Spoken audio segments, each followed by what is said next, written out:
solemnly swear that I am up to no good.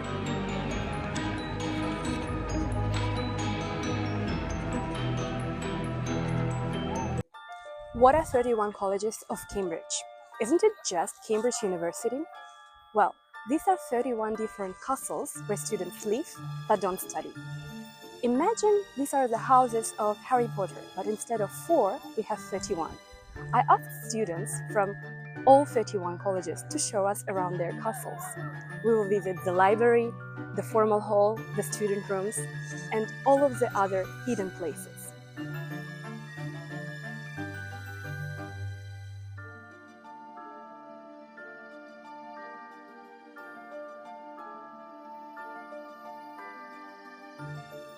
Hello and welcome to Queen's College at Cambridge, and Emma has kindly agreed to show us around her college. Thank you very much.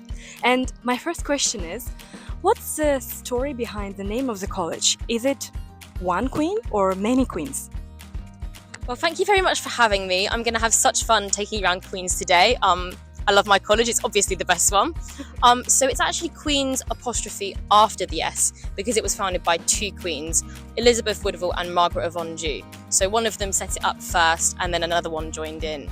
And that's why we have Queens with 2.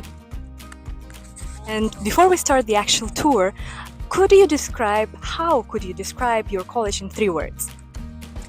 Oh, okay, so in 3 words I'd say big, super beautiful. Obviously we have so much beauty around us, like our background right now, and then friendly.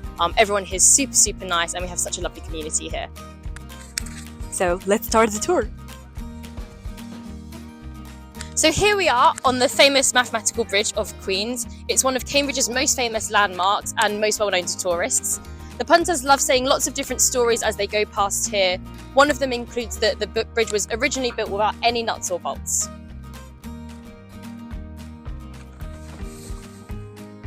Welcome, so this is our student common room. So this is where we like to hang out after formals.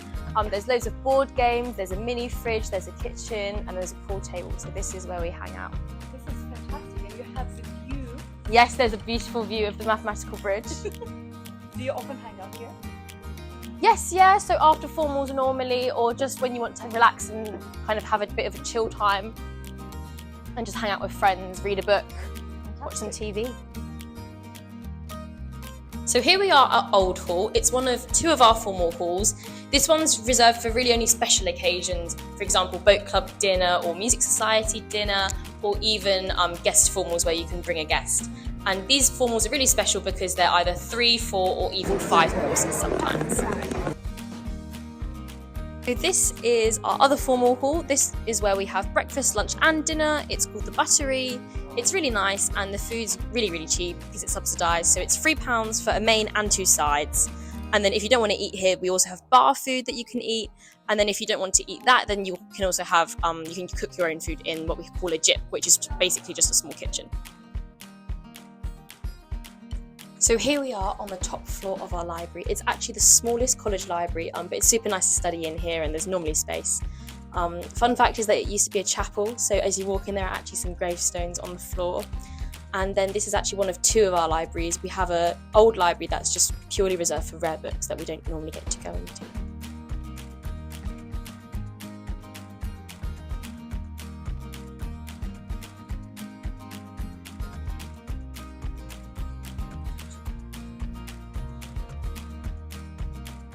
Emma, I have some questions about the accommodation, and I presume this is the students' accommodation, like the castle, which is fantastic. Do all the undergraduates get to live on site? So I think most graduates do get to live on site. When you're in second year, there is one building that you can live in off-site, which is a mix between postgraduates and undergraduates, but normally all undergraduates, you are provided with some form of accommodation, and postgraduates are provided with off-site accommodation normally as well. Fantastic. And how are the rooms inside?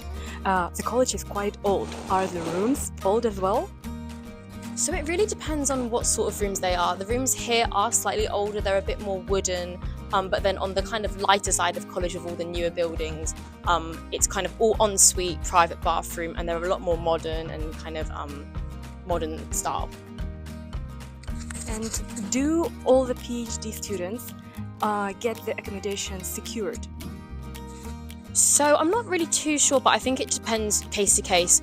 I think that some PhDs decide to get private accommodation, some PhDs do get accommodation either on-site or off-site provided by Queen's. So I think it really depends case to case.